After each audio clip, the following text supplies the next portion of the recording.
Mais Geek começando e trazendo uma notícia excelente para você que gosta de jogos de super-heróis, porque a Marvel e a EA vão produzir 3 jogos baseados nos heróis mais famosos do planeta. E a gente já tinha comentado aqui no programa que a EA e a Marvel estavam fazendo um jogo do Homem de Ferro. O que a gente não sabia é que tinham mais 2 em andamento, a gente não viu nem o primeiro. Eu tô preocupado. Cara, Electronic Arts, que é conhecida aí pela franquia FIFA, será que teremos um fifinha de super-heróis? Pelo amor, não. Ah, não, pelo amor de Deus, não quero isso. Jamais. Com super chute e tal? Não. Não? Não. Hulk fazendo aquela defesa, colocando Defesa, meteoro. tem que colocar ele no ataque, aqui na defesa. O meteoro pra parar a bola. Não, Não. estamos mais nos anos 90, não cabe. Não. Não cabe? Não. Sabe o que cabe, chefe? O quê? As notícias maravilhosas que tem no nosso site. O Geek Here. Lá não cabe a quantidade de notícias que tem em geekhere.com.br, você tem que acessar lá agora, ou melhor, daqui a pouco, que agora a gente vai falar do jogo de futebol de super-heróis. Não. E depois o pessoal pode assistir Dragon Ball Super aqui com a gente, né? Só depois do bloco. Primeiro você assiste a gente, depois você assiste Dragon Ball. Então vamos continuar falando do jogo de futebol de heróis. Não, só de heróis. Só de Porque heróis. a EA soltou uma nota pra imprensa e pegou todo mundo de surpresa, falando que eles vão fazer uma parceria de longo prazo, né? Pra 3 jogos. É muito bom ressaltar isso, né? A gente tá falando de 3 jogos, com o primeiro, o único anunciado pela Motive Studios, que é a mesma que tá fazendo o remake do Dead Space, e eles estão fazendo esse jogo do Homem de Ferro. Mas isso não quer dizer que, por fato deles terem anunciado 3 jogos, que os 3 jogos vão sair agora, ano que vem, ou em 2024. É a longo prazo, como o Clayton falou, e, cara, provavelmente aí deve pegar umas 2 fases da Marvel, sabia? Imaginando aí, por cima. Tem a Aqui é a 5 e a 6? Imaginando um pouquinho aí. Né? Provavelmente. Porque Assim, obviamente, estou falando do ICM, né? Mas a gente tem que levar em consideração também que são jogos com roteiro próprio que não necessariamente precisam estar amarrados aos filmes. Eu acho que não vai estar, cara. Então, porém, nada está explicado que as franquias não devam estar amarradas ao CM. Entendeu? mas também que estão amarradas, né? Não é cara, certeza de nada, tá? É só especulação. O que eu acho é que vai ter um monte de skins dos personagens do filme. Porque você tem, por exemplo, a Marvel tem contrato, por exemplo, com a Insomniac também, né? Que faz o Infamous. E agora, e aí também é responsável pelo Marvel Spider-Man, lá o que saiu pra PlayStation 4. Eles depois já estão com o jogo do Wolverine também Exato. engavetado. E a continuação do Spider-Man, que tá pra sair aí nos próximos anos. Em 2023. 2023, ó, então, tem mais Morales e tudo mais. Então, esse aí não segue nada. Esse aí segue a história própria, tem a história né? própria dele. Exatamente. Com o universo do Homem-Aranha criado pela Insomnia, que eles não estão envolvidos em... Assim, que eu acho muito óbvio, melhor que o do cinema. Óbvio que você tem lá uma mudança de visual do Peter Parker pra parecer mais o Tom Holland. Que eu odiei. Horrível. Mas isso aconteceu pra versão de PlayStation 5, tá? E já amarrando pro jogo do Miles Morales. Né? Sim, no do Miles Morales já tá com o rosto novo. Já. Imagino que a Marvel, óbvio, não vai dar ponto sem nó e ela quer trazer alguma coisa do CM pra dentro dos jogos que eles estão desenvolvendo, mas ao mesmo tempo não querem amarrar diretamente, oficialmente, com os filmes. Porque imagina pagar direitos autorais pro Jonathan Majors pra aparecer como vilão. Não vai. A Square teve o mesmo problema, e aliás, esse foi o maior problema, um dos maiores problemas com o jogo dos Vingadores, que eles tiveram que criar rostos pra todos os personagens e não podiam usar nada o do Guardiões da Galáxia também foi assim. O do Guardiões da Galáxia também. Foi assim também. O que funcionou bem, pelo menos no Brasil, é que os dubladores são os mesmos do cinema. No Brasil a gente tem essa colher de chá ainda, essa né? vantagem que não rolou lá. Mas aí eu tenho uma pergunta pra vocês dois aí. O que você acha que acarreta na EA produzindo pra gente esses novos jogos super-heróis aí, produzindo jogos super-heróis? Porque ela não tem essa tradição de fazer jogos super-heróis, né? Pior que tem. Mais ou menos, né? Nos anos 2000, eles fizeram muita coisa, velho. O último Batman, antes da Rocksteady, se eu não me engano, que foi baseado no Begins, no filme, é bacana. Não, mas que eu digo assim, porque a gente teve, assim, vamos ser bem honestos, a gente tem jogos super-heróis antes do Batman Arkham e depois do Batman Arkham, né? Depois do Batman Arkham, só o Jedi Fallen Order que a gente pode considerar de herói. Sim, eu concordo. Aí tem... Cara, assim, eles têm histórico, eles têm boas equipes, né? Agora, a minha dúvida maior é qual que é a liberdade que eles vão ter pra trabalhar e que tipo de jogo eles vão fazer. Eu fiz a brincadeira do futebol aqui, né? Mas, por exemplo, você tem a galera da BioWare, que tá ligado direto à Electronic Arts. Por que Sim. não fazer um jogo de super-herói no formato RPG que você tem a possibilidade de fazer escolhas, né, pra você acho decidir o super caminho viável, e tal, super viável. missões pra recrutar personagens e tal, é um universo enorme aí pra ser explorado, cara. Então assim, e que eu gosto bastante da ideia. Meu problema com a EA, minha preocupação maior com a EA é que hoje a franquia que eles têm mais dinheiro é o FIFA, e o FIFA dá dinheiro pra eles com o Ultimate Team. Imagina eles criarem um jogo baseado no Ultimate Team de cartas que você joga com os heróis da Marvel e Que basicamente vai ter que comprar figurinha toda. Basicamente Todo o season. FIFA, o Jé tá falando que o FIFA dá dinheiro por causa da questão, o Ultimate Team, ele tem um lance de você comprar, tipo, pacotinhos de figurinhas que vêm jogadores aleatoriamente pra você montar seu time. Aham. E o ano retrasado faturou mais que o mercado de futebol, a quantidade de transações que fizeram. Que absurdo. Então você imagina se eles fizerem um jogo de herói com loot box, que é esse lance de você abrir a figurinha e ver uma coisa random. Cara, É complicado. é arriscado. Eles têm um histórico que não é bom de trabalhar microtransação ou de trabalhar gerenciamento de grana após a venda do jogo, que não atrai muita gente. O Battlefront 2 foi um grande problema. Nossa, né? Que eles tiveram sim. que voltar atrás e tirar um monte de coisa do A jogo. internet quebrou e o jogo, arrumar, e não é um jogo ruim, tá? É um Não, jogo muito é. bom. O formato do jogo me preocupa muito, assim, o que os caras vão fazer realmente, Então, sabe? então, Porque O Jedi Fallen Order foi um jogo que saiu muito redondinho Muito. pela EA. Assim, ele não tem microtransação, tem se pá uma coisa estética que você pode comprar, mas é completamente opcional, não vai mudar a gameplay, diversão a do game, não vai jogabilidade. acelerar o divertimento do game, não vai mudar nada. E era um tipo de jogo que na época, o tal do Souls-like, né, que era baseado numa coisa, um combate um pouco mais, menos de apertar botão freneticamente, que você quisesse. Mais de podia precisão, deixar, né? Mas um negócio mais de precisão pra você pensar um pouquinho, pra você explorar, tinha muita exploração. Um jogo de super-herói assim seria muito legal, mano. porque assim, parando pra pensar no que a gente tem da Marvel hoje no mercado, tipo com Guardiões da Galáxia, o Marvel's Spider-Man, até o Avengers, que foi bem ruim aí, né? Eles têm até bastante possibilidade de explorar isso daí, O né? Avengers, ele entrega uma campanha inicial que é ok, o endgame dele não foi Horrível. nada do que eles queriam. O que a EA tentou com o Anthem. O Anthem foi cancelado antes de começar.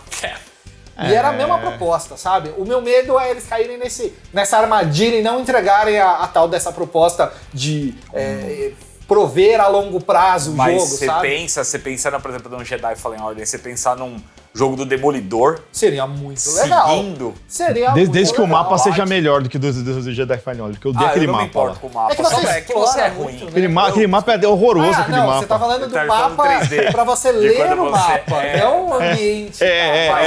Mas seria perfeito aquele mapa Tem. 3D pro Demolidor, principalmente porque você ia ter que Vai ver... ter que só radar. Não radarzaço, enxergar nada. velho. Mas ó, perfeito. eu jogaria um... Cara, eu tô viajando, tá? Mas eu jogaria um Shang-Chi ao estilo... Sifu. Pode ser, mas eu não ia falar Sifu. Eu ia falar aquele jogo da Square Enix, que era o de Kung Fu lá, que parecia GTA. Qual? Me fugiu meu nome. Sleeping Dogs. Sleeping Dogs. Sleeping Imagina o Dogs é legal. Shang-Chi igual o Sleeping Dogs? E o Dead The Space? Bouncer, chorar, The né? Bouncer. E o Dead Space É lá, com, é isso, com né? o Senhor das Estrelas. O Dead Space... Atirando ali, ó. Não tem ritmo. Tá. Ah, tá, mas não de terror. Não de terror, né? Tô TPS. falando o TPS no formato ali, pá. Como já tem um bom jogo do Senhor das Estrelas, do Eu, Guardiões da Galáxia, eu deixaria o Guardiões da deixaria- Galáxia aposentado. Colocaria um Doutor Estranho, alguma coisa assim. Que Doutor Destino. seria... Quicksilver, Mercúrio. O jogo do Mercúrio. Não, Jogo do nossa, Mercúrio. então não. Daqui a pouco a gente vai pedir o jogo do Speedball. Ah, não, que jogo Tem que ter o jogo do Você quer Speedball. afundar a EA já, não. Speedball. O Speedball estaria no Marvel Pinball. Olha, deixando de lado esses super-heróis aí um pouco diferentes, uma coisa bacana que a gente traz pra você é a dica agora que vocês vão ver no próximo bloco.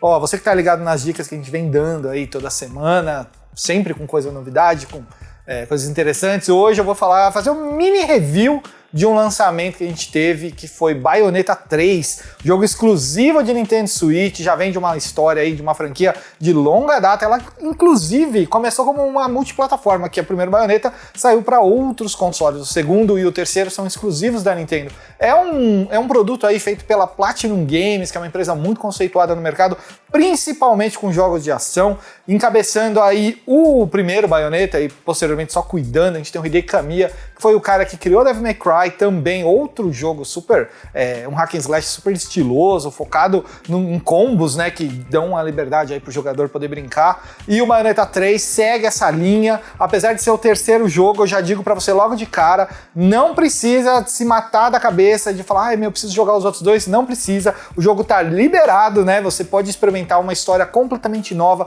com novos inimigos e uma nova personagem, se você quiser já ir direto pro terceiro. Ou então, vai lá, joga os dois primeiros, segura a curiosidade pro terceiro e vai pro terceiro. Tanto faz, tá? Na verdade, eu não quero ditar regra pra ninguém aqui, não.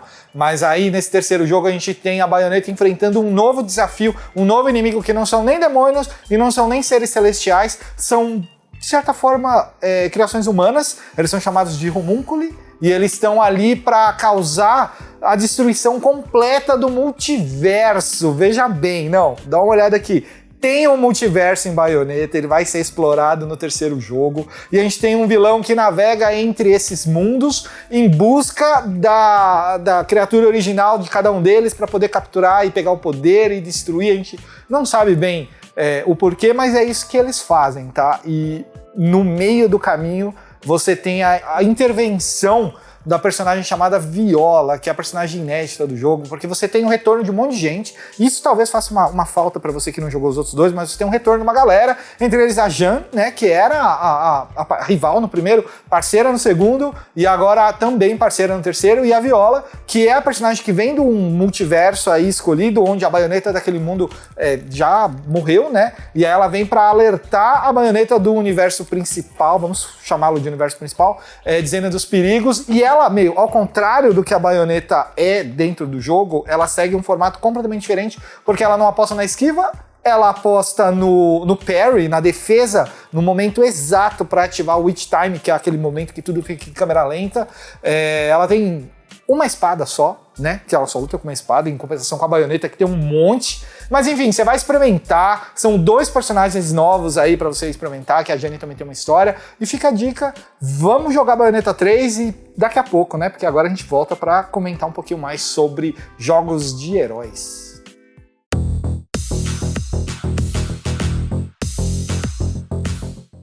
E olha só, agora eu proponho pra vocês um exercício aí em casa e aqui no estúdio também, de tentar lembrar de algum jogo de super-herói que vale a pena a gente comentar no programa, mas que tenha sido lançado nos consoles antigos. Não tão antigo assim, não vamos exagerar essa busca por novidades, por velharias, quer dizer, né, de jogos de super-herói. Vamos focar ali no... Então não vale o Superman do Atari. Não.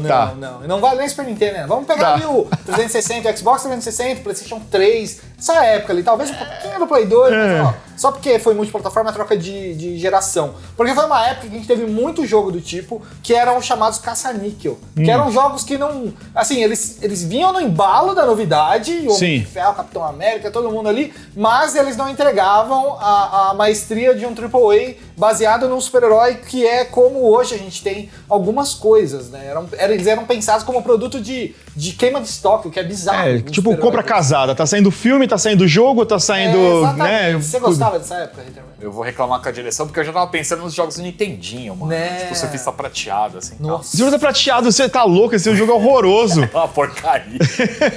Esse jogo é horroroso. Eu, sendo bem sincero pra você, acho que dessa leva de jogos atrelados ao lançamento do filme, deve ter, sei lá, uns 2 que prestam. Cara, e olha que é pedaços de cada um. E uns tecos. Eles nem são tão, eles não são 100% descartáveis. Sempre tem uma coisinha ou outra que a gente conseguiria usar pra usar em outros jogos ou em outras mídias, mas é que, cara, os jogos eram tão fracos, tão... Nossa.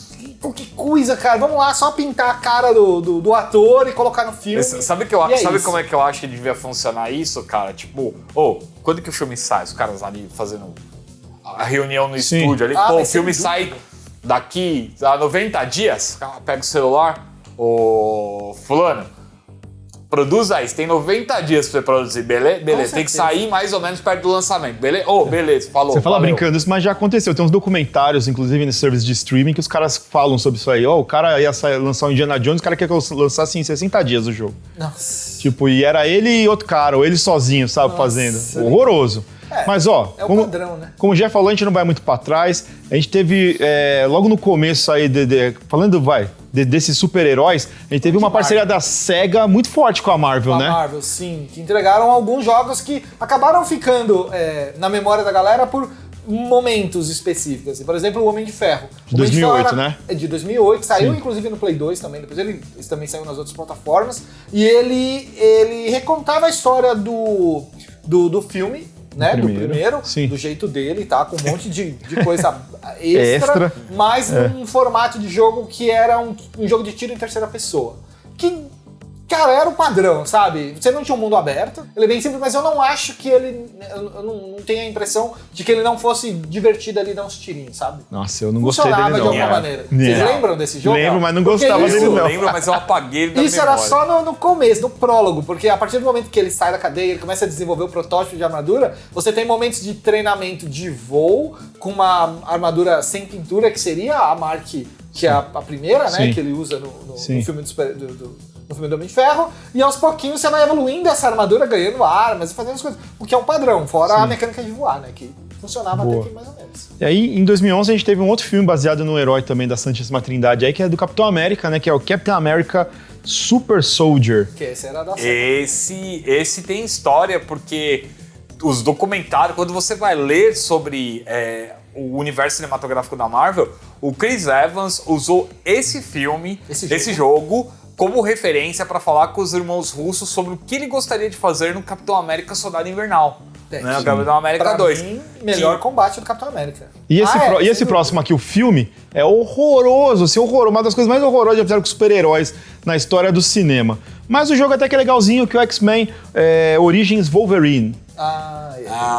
Eu gosto pra caramba desse jogo. O jogo é legal. Suspeita, porque eu gosto bastante. Ele saiu com um título Uncaged, né? Pra PlayStation consoles, 3 e Xbox 360. E era um jogo bem legal. Ele tinha um certo grau de violência ali, né? Violência e repetição, né? Ele tentava seguir mais ou menos a história do filme, né? Mas tipo mas depois ele larga, né? Tipo, colocaram um monte de personagem. Ele largava na mão do diretor e ia embora. Ele dessa leva, pra mim, ele é o melhor, cara. Mas o que a gente pode concordar, então, aqui, eu acho que é unânime aqui no estúdio, é que os jogos da série Arkham do Batman foi o que mudou os jogos de super-heróis pra sempre. Sem dúvida. Sim. Sem dúvida. Sim, você tem todos, a tríade principal, né? A Santíssima Trindade do Batman da Rocksteady é incrível. Incrível, impecável. É outro nível, outro nível. E aí depois disso, você vê que quase todos os jogos super-heróis, se não todos os jogos super-heróis, bebem de Batman Arkham de alguma forma. Tem algum tipo de conceito. O Marvel Spider-Man, o Guardiões da Galáxia, o próprio Vingadores, todos eles, né? Tem alguma coisinha do Batman agora, né, cara? E é meio que é o que funcionou. Um jogo para um jogador, sem uma campanha tão extensa, mas com muito conteúdo. Muita coisa pra fazer. Malditos muita troféus do Charada. Maldito charada, cara. E fica uma dúvida, eu acho que pra gente terminar o programa, o bloco, né, no caso. Sim. Quando e como fazer um jogo do Superman?